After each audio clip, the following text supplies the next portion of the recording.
tuned into Breaking the Mask of Depression with your host, Diva with Depression.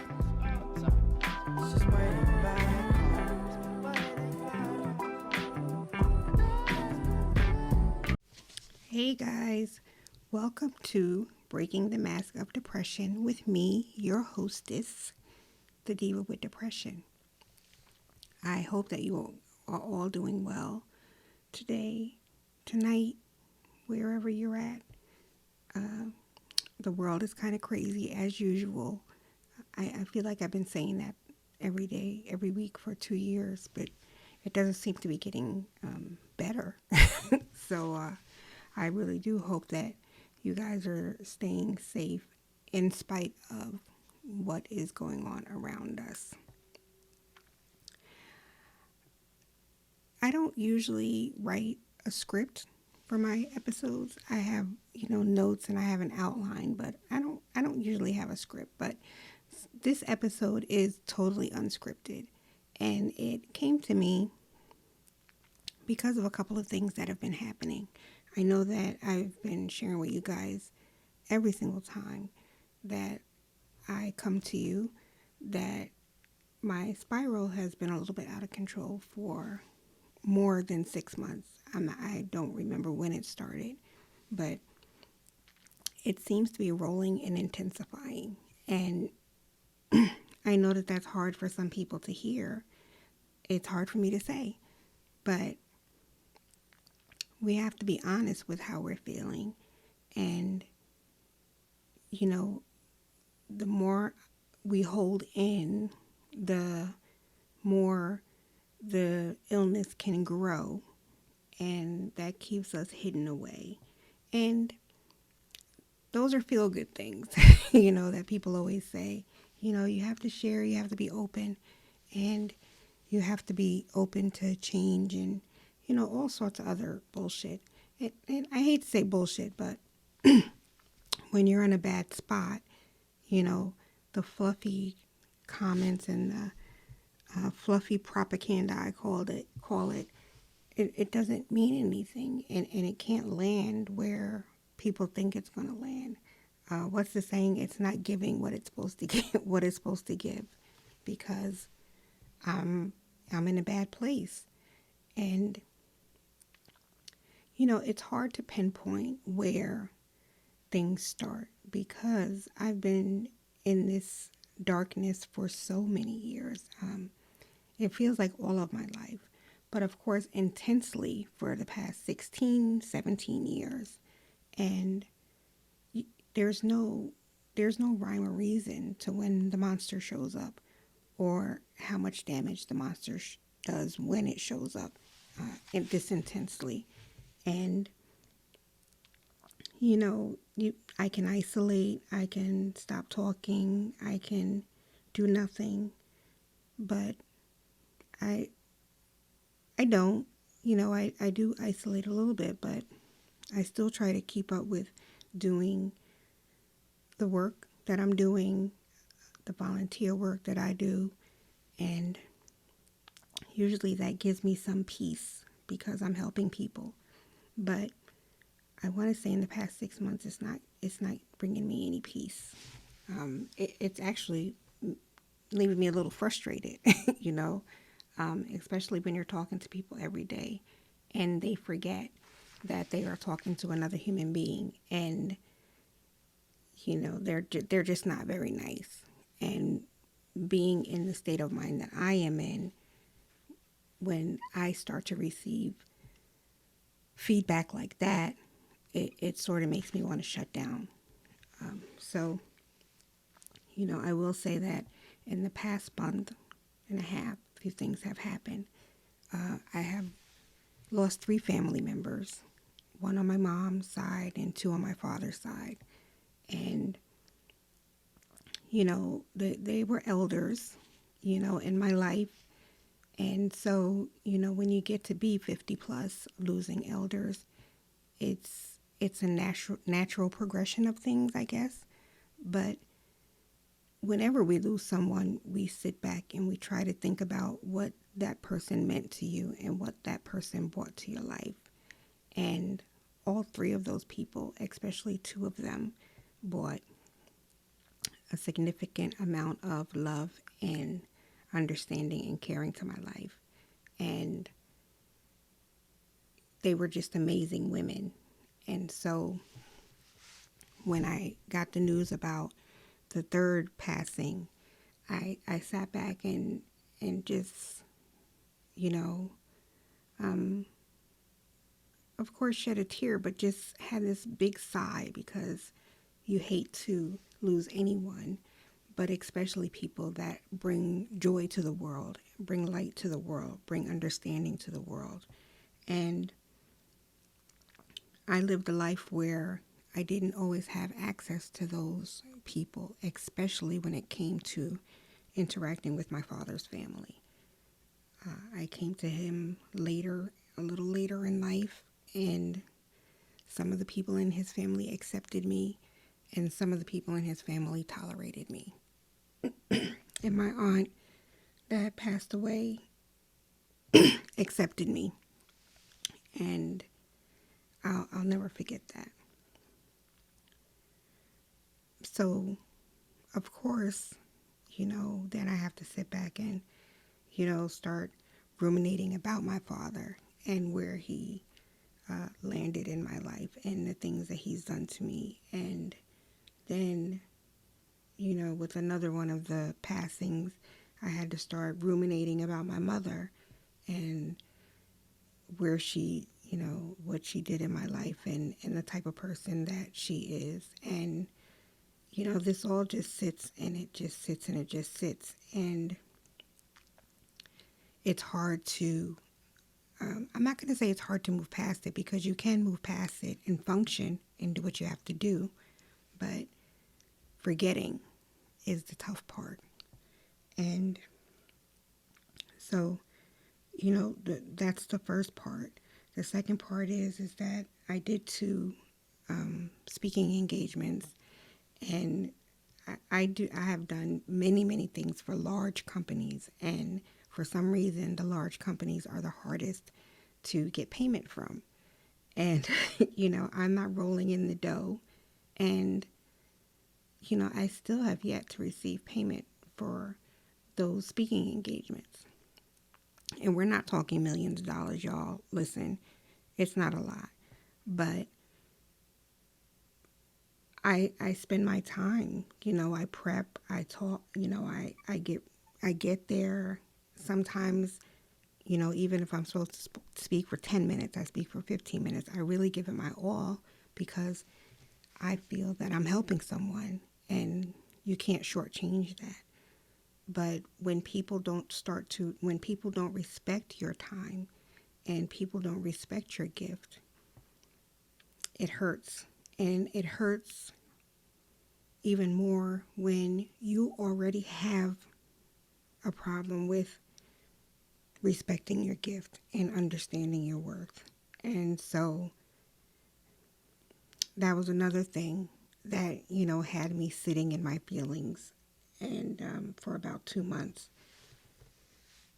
The third thing is that, I went through empty nest 5 years ago.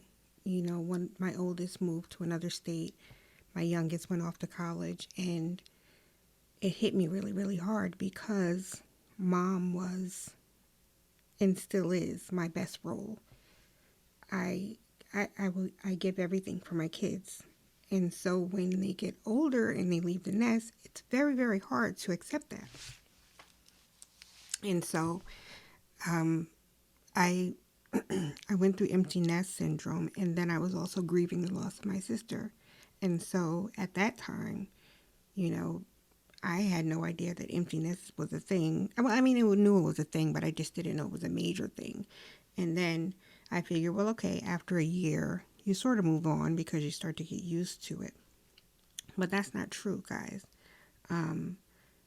Like I said, we're 5 years later here, and I want to say that you sort of get over the shock of them leaving the nest, but every single time they take a step forward or into a new adventure, it feels like they're moving a little bit away from you more, if that makes sense, right?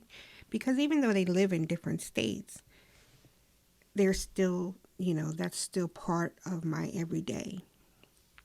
But once they become more independent, and I think that as we grow, we become more independent. It doesn't stop at 18 or 21. I think that as we get older, we just start new adventures. We start, becoming independent in different lanes. And both of my children are embarking on new lanes. And I'm so proud of them. I'm so excited for their futures. I'm excited for them waking up in the morning. I'm that mom. But when your children start to, get busy with life, there's not always that contact every single day. And it could be a text or it could be a message or, something like that. But we're not always actively participating in their life. That's the way to put it. And that's okay. That is fine because they're adults. I shouldn't be, I shouldn't expect them to be, interacting with me every single day. They shouldn't feel bad if they don't interact with me. I would never want that. But I'm saying all this to say that there are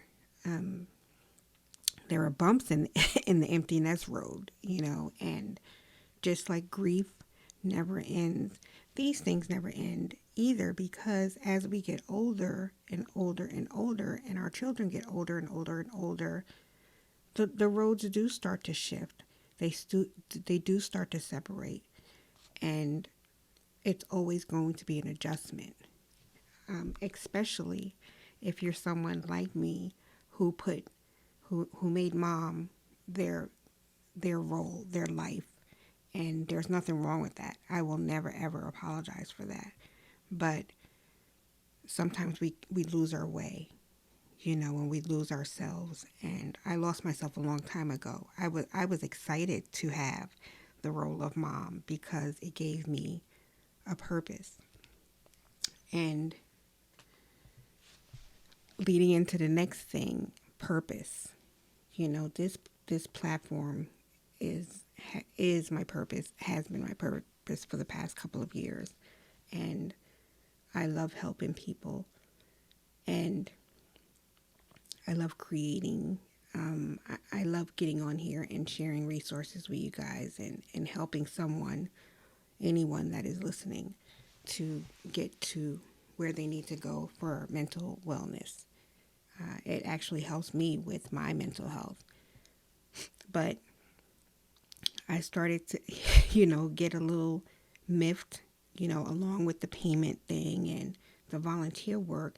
It's sort of, it's because, I don't know, I think that I'm getting a little burnt out because I'm annoyed, if that's the word, with people not recognizing how hard I work or how much I love to do this. And I know that we don't live for other people's opinions, but you do want people to, be happy for you, participate in your happiness. And that's not happening. It's happening in the podcast world, but it's not happening in any other place in my platform. And, I had a conversation with someone that I do volunteer with, and I think that they were sort of surprised at some of the things that I do. And that meant that, I don't know, are you not paying attention? Are you not, I don't know. I don't know how to put it. I don't do this for likes. I don't do this for riches. I don't do this for anything other than my desire to help us as a people become mentally well, and if not fully mentally well, at least mentally stable.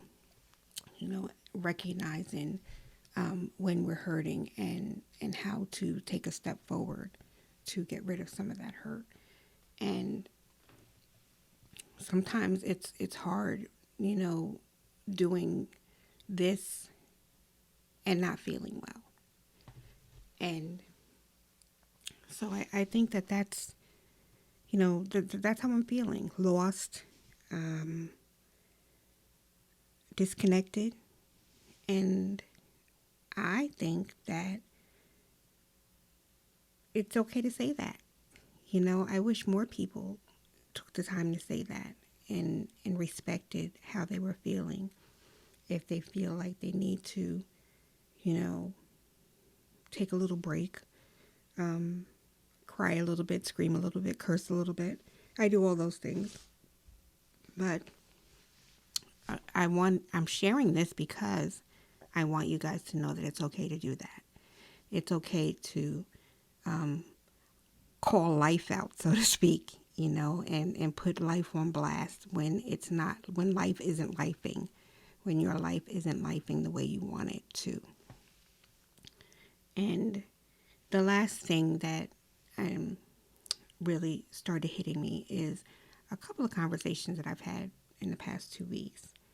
And after every conversation, which actually ended in therapy today with me hysterical crying, because I'm having conversations with people that are close to me, and they are saying things as if they don't know me, as if they don't listen to me, as if they don't get me. I don't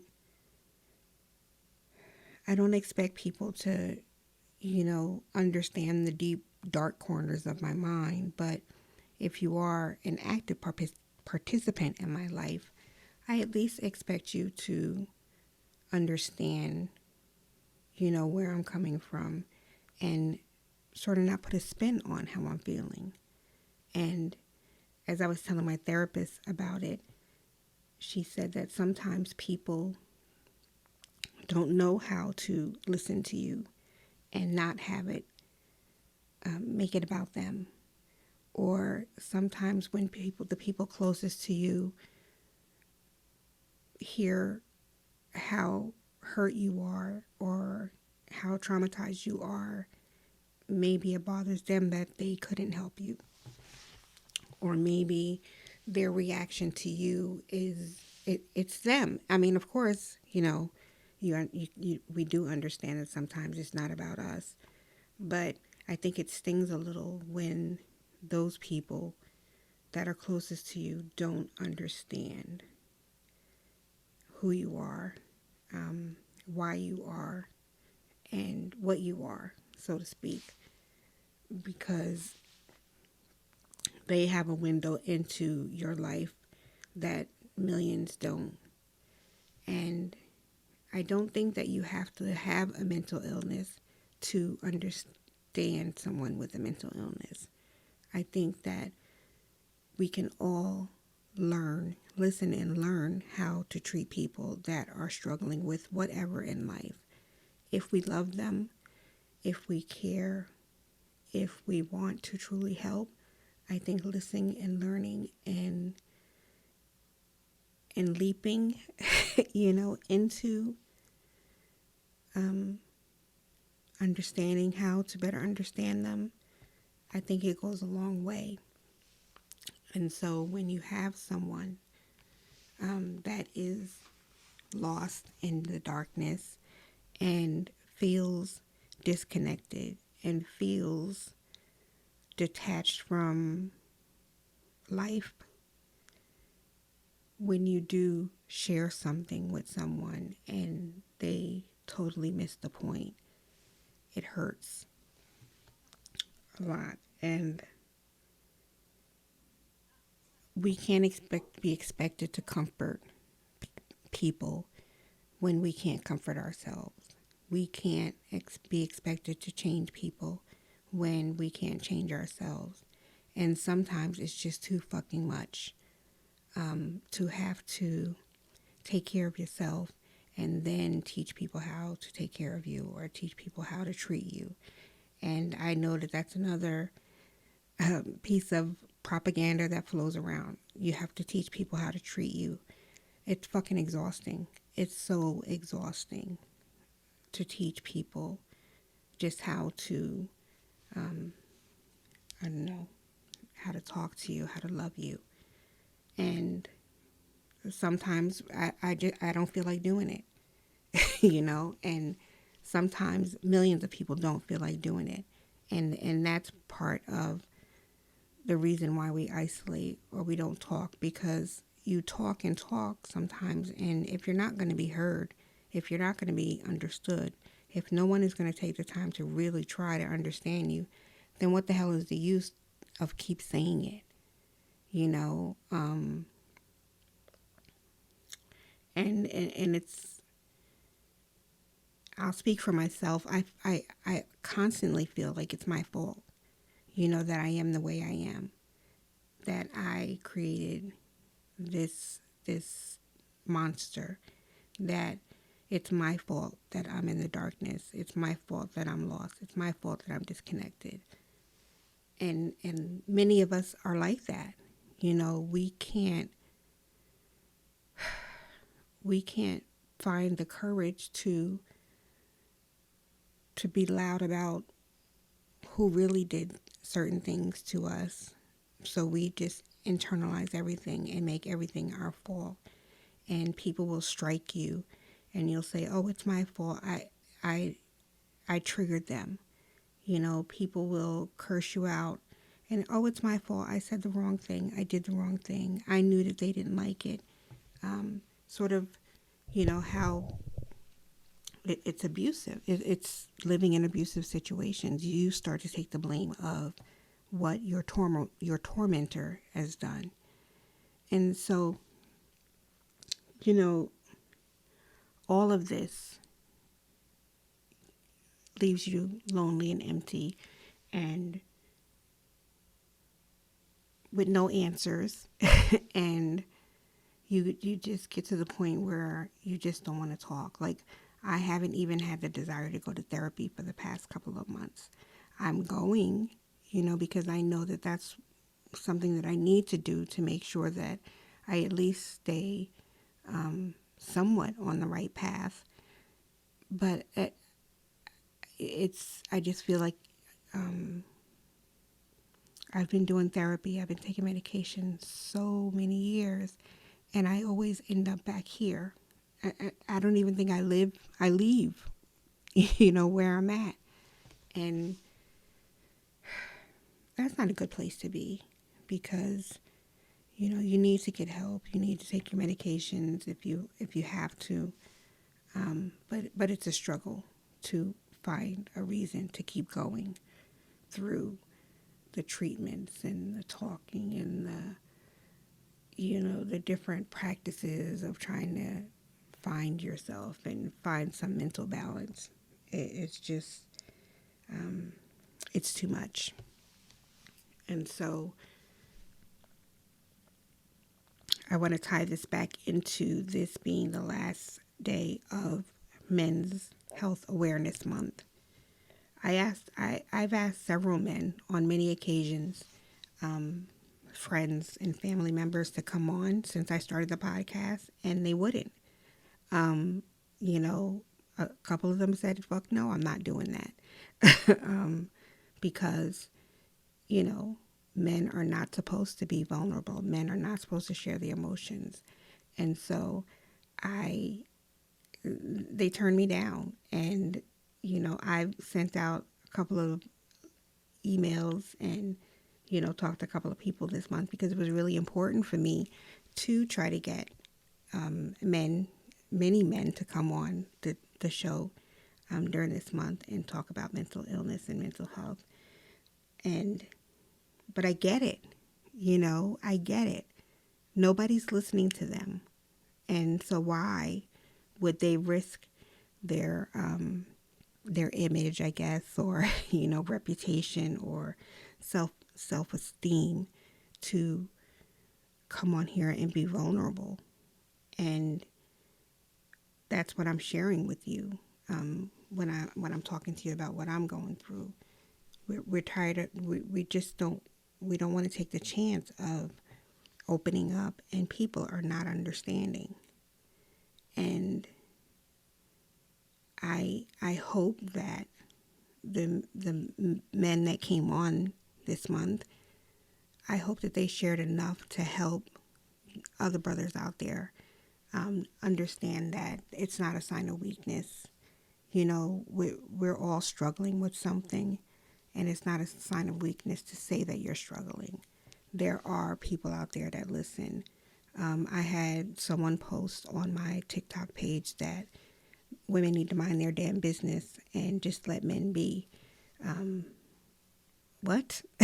You know, there are millions of women that would love to listen to the men in their lives share and open up to them, and you know, help them get to a place where they're happy and well. So I was a little put off by that comment, but I get it. You know, they think that all women don't listen, but that's another show.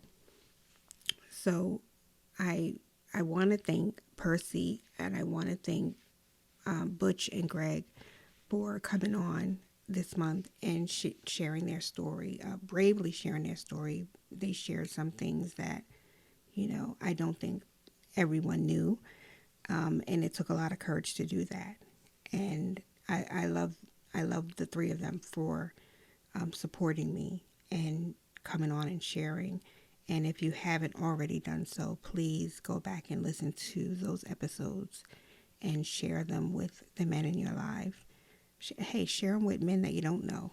You know, we just want to get the conversation going and get the men in our lives on the road to mental wellness. And lastly, July is Minority Mental Health Month. And since I started this, I don't think that I've ever not done anything for Minority Mental Health Month. But I am going to take a break for the month of July. I did mention that both of my children have different adventures starting, so I'm going to be helping them with their adventures and birthdays and milestones and different things like that. So I just didn't think that it would be fair to them not to be able to give my all, and it wouldn't be fair to you guys not to give my all to this. So I am going to take the first long break that I've ever taken since I started the podcast. I may have taken a week here or there, but I've never taken off a couple of weeks. So I am going to take off a couple of weeks, come back in August. I will definitely still be on my social media platforms, sharing information, resources. I'll never not do that. And especially since it is Minority Mental Health Month, I will not miss that. And I'll still be posting everything. I will be rebroadcasting some of my top episodes about minority mental health and illness and some of the issues that we face as a people in the mental health field. So listen out for that. Listen to all the episodes. If you get some time, you can always listen to all of them, but I will definitely be resharing some key episodes that I produced about mental illness in Black and brown communities, the stigma, the generational traumas that we face. So listen out for that. I appreciate everything that everyone does for me. I appreciate the support. I appreciate the love. I appreciate the feedback. I even appreciate the people that, give negative feedback, because negative feedback pushes us. It fights us to do better, I believe. So I love and appreciate you all. I'm not going to the other end of the earth. If you need me for anything, like I said, my social media platforms are still open. My email address and website are still open. I will still be active on everything. I just won't be producing new episodes. So thank you for understanding. I hope you guys enjoy the rebroadcast. I hope that you guys enjoy Minority Mental Health Month. I hope that you become, get out there and get active and finding resources for anyone that needs them. I hope that you stay peaceful. I hope that you stay loving, and I hope that you find some healing in your soul. I hope that you find a light in the darkness, which is what all of us are looking for and all of us can hope for. And I thank you so much for being you and being the superhero that you are. Take care.